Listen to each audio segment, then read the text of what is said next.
Hi, it's Damien here, and it's been a kind of a mad couple of weeks since we last spoke, obviously due to Christmas and what have you. And I hope you all had a wonderful time, whatever you've got up to. And in the meantime, we've had a couple of, I think they're best described as grindy results, in that we've got the result, we've got the 3 points, but they've not been overly entertaining games to watch, shall we say, for different reasons. Obviously, the St Johnstone game, 2-0 at home. You're wanting us to kick on and get a few more goals after they go down to 10 men.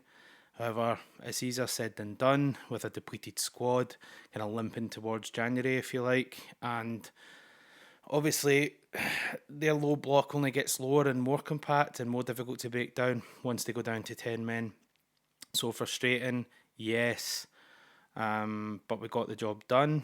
I think more frustrating is losing more players to injury, namely Roof. Again, it's a mysterious one because he walks off, he doesn't limp off, he looks a bit fed up, and again, this saga with Roof and injuries continues. What's the problem? I thought they'd fixed it this time, or is he? They're going to fix it in the future?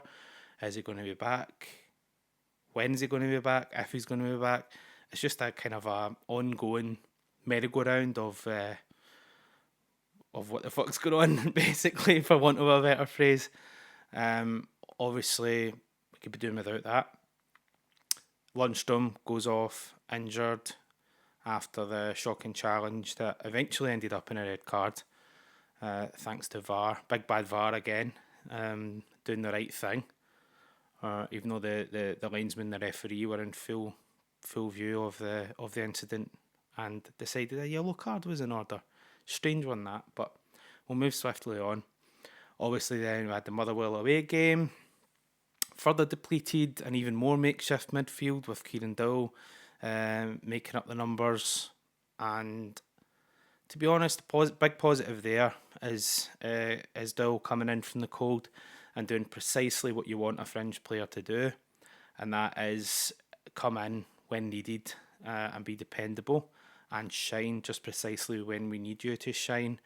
Now, yeah, he's still a bit rusty. Obviously, he's been out the match day squad for quite a while. However, his really well taken goal aside, I thought his alertness, his sharpness, his intelligence with picking passes and reading the game were all very, very promising. So one other sort of positive thing, and amongst all the injuries, you obviously had the Motherwell game was frustrating for a different reason, and that was the weather, which was awful and continued to get worse. And I think by the end of the game, we were watching the kind of football equivalent of crazy golf with the swirling wind and the rain. You could see the ball moving about in all sorts of bizarre directions when it was getting played on. So yeah, stuffy, difficult, kind of spoiled by the weather, but we still got the result. We got two early goals and we saw it out, and most importantly, we got those 3 points up the road. So that's all I think any of us could have asked for. And yeah, job done on those two.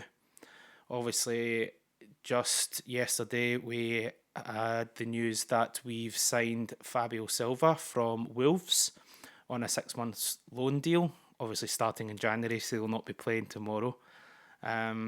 This kid seems to divide opinion, but I feel like anyone we try and sign or potentially sign divides opinion among stranger supporters online.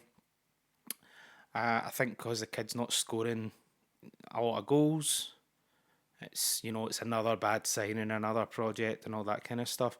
But he's come through the ranks in Portugal, very highly thought of, bags of potential, which is why Wolves, a Premier League side, paid was about 30 million for him or something like that as a youngster.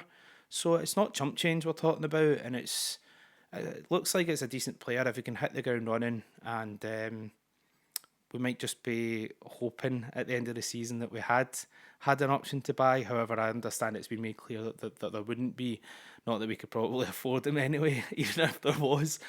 So this could be a perfect sort of scenario for both parties. We need somebody in a very, very badly depleted role an out-and-out striker.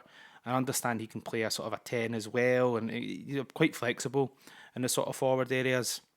However, yes, we're sorely lacking in terms of an out-and-out striker. So this could be perfect. He could just hit the ground running and start banging them in, and really sort of start making a name for himself. And why not? So I'll back the kid, and we'll see how he gets on. I think he's a very promising signing. And in January, you are looking at loans. You're looking at short term things to kind of get you over the line. You're not looking at long term projects and things like that. So I think it's a good bit of news, and it's nice to see the business getting done sharp. I think I was quite surprised to see it being announced before the window actually opened. So yeah, I think very positive. Looking forward to the Old Firm game tomorrow.